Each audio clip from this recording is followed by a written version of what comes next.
Aí Vamos eu já tentar. vou te dar a primeira pergunta, tu já pega essa bomba cheia aí e eu te pergunto, o que é fé para ti, meu amigo Marcelo?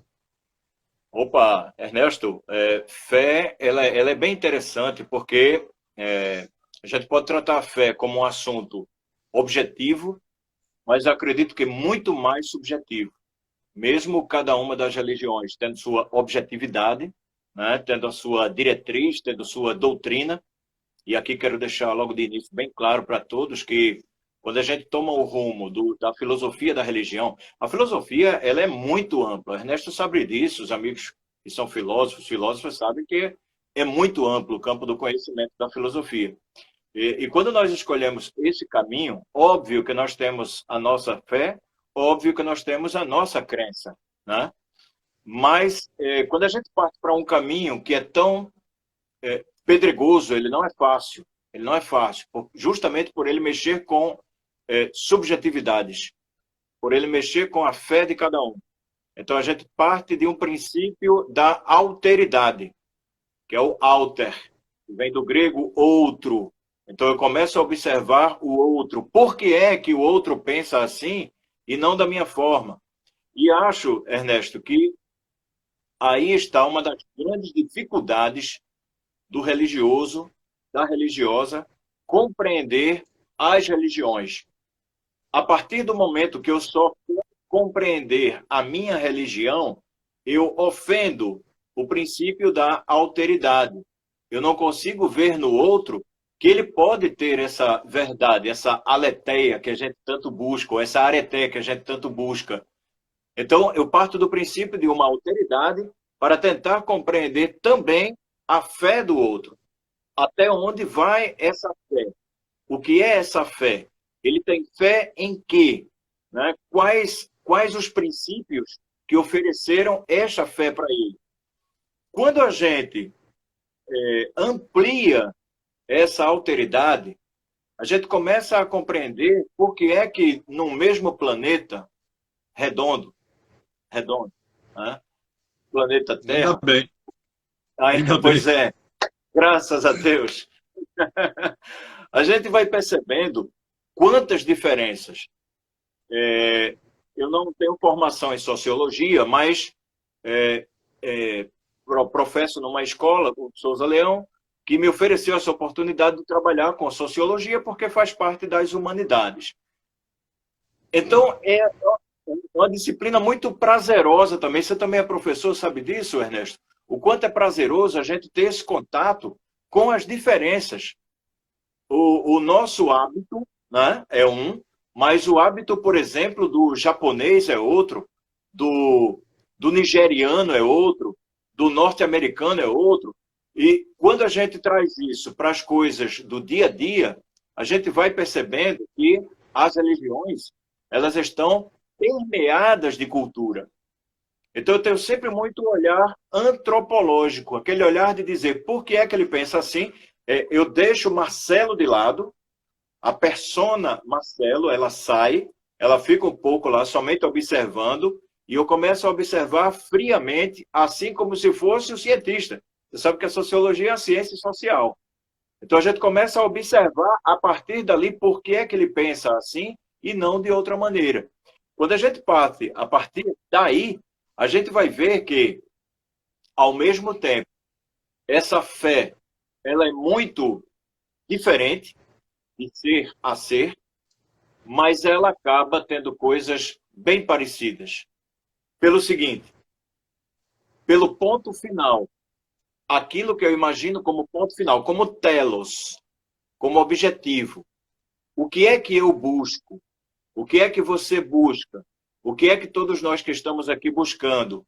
Esse homem, geralmente, ou ele conhece a religião do ponto de vista cultural, porque ele nasceu numa estrutura e que aquela estrutura já lhe propunha uma fé, ou quando ele passa a conhecer essa fé, depois na área secundária, porque ele busca a felicidade. Ele busca aquilo que Aristóteles vai falar para a gente da eudaimonia. Então, na busca Exato. desse, né, a busca dessa eudaimonia, ele vai começar a se perguntar: por que é que eu sofro? Porque todo ser na Terra sofre, né? Por que que eu sofro? Por que é que há tantas diferenças? Né? Existe um poder, vamos lembrar Platão, existe um demiurgo que organizou tudo isso, um grande arquiteto. Então, acho que a fé começa a partir daí.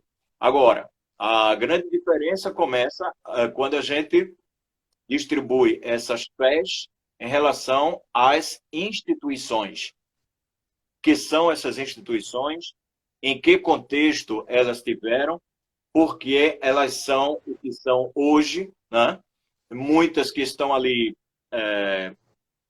ancoradas com todo o seu passado de cultura e persistem até hoje, Ernesto. É muito interessante o que você falou e muito completo a percepção que você tem. E antes até de eu lhe dar uma resposta em relação a isso, eu só queria dar um abraço para a professora Karina, que está aí. Professora Karina, um forte abraço para você. Muito obrigado pela presença. Tem um monte de gente aqui falando contigo. Acho que vários amigos seus. Então, todos sejam muito bem-vindos. E vamos participar mandando perguntas aqui para a gente tentar introduzir ela na live e a gente tentar responder. Maravilha. Eu acho muito interessante você. Fátima, Gilmara, todas estão aqui conosco, familiares, amigos, Canidé, um abraço a todos. Depois a gente dá uma olhadinha aqui. Um abraço a todos, obrigado. Eu achei muito interessante porque as coisas acontecem às vezes comigo de uma forma bem engraçada. Esse sábado agora, que passou, eu fui para um sítiozinho da minha tia e eu me encontrei com eu já sabia da live que a gente ia fazer, a gente já tinha marcado, e aí foi no sítio um presbítero da Assembleia de Deus.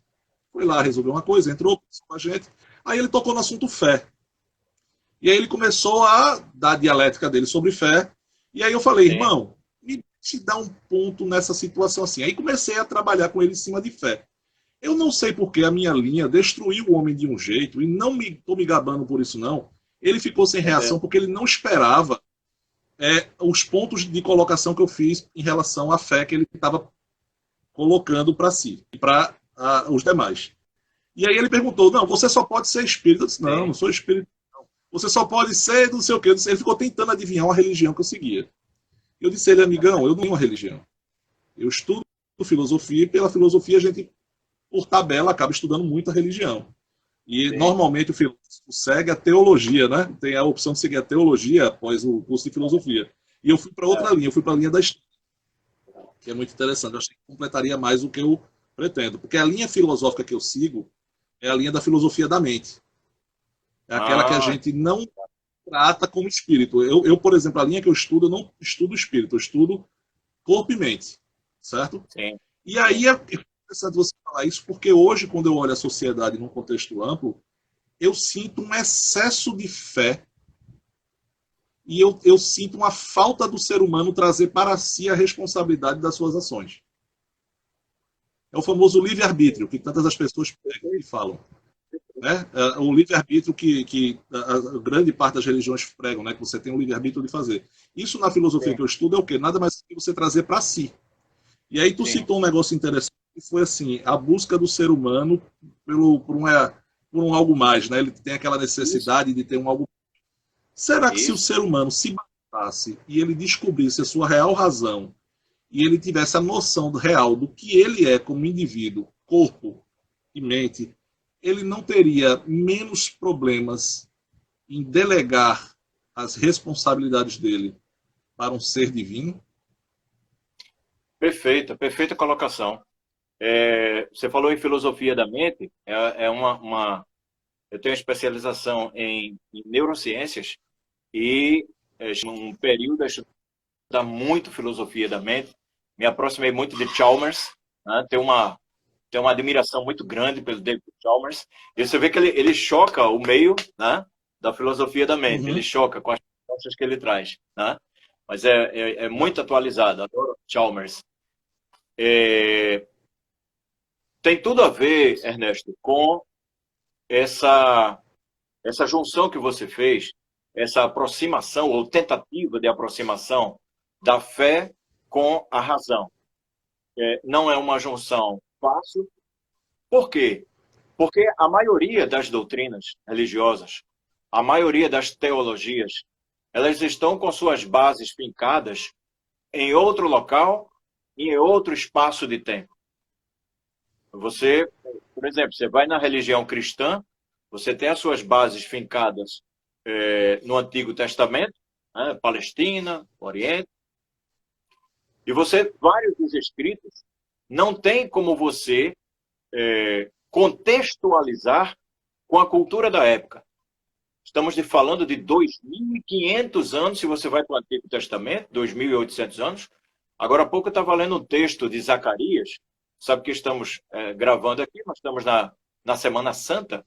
Então tem um dos textos lá que fala por que é que Jesus entra em Jerusalém montado num jumentinho.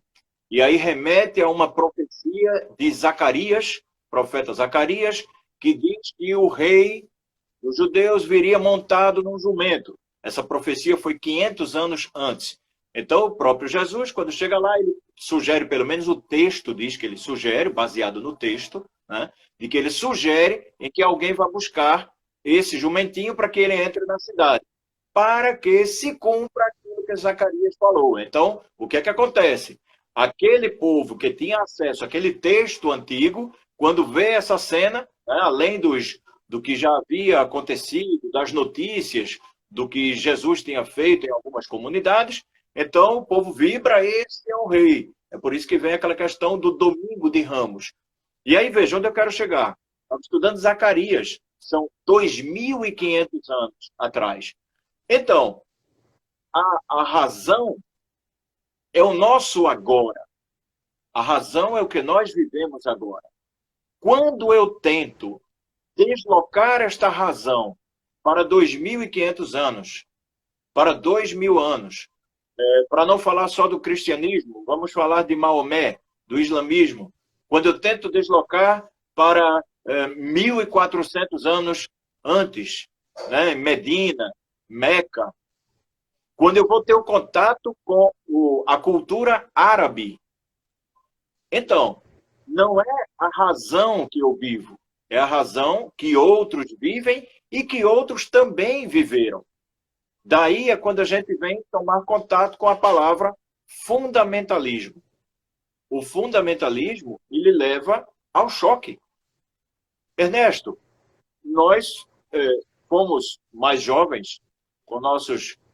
Não sei tua idade, então, não sei tua idade, mas eu já sou 43. Um pouco mais... 43, então 40. Temos 8 anos de distância, eu tenho 51. O que é que acontece? Quando nós tínhamos nossos 20 anos, nós chocamos nossos pais. Chocamos, com as ideias diferentes. O jovem de hoje, ele choca o pai de hoje, ele choca o avô de hoje. Então, por que é que não se entra em choque também com alguém que viveu há 2.500 anos? Há 2.000 anos em outra cultura diferente.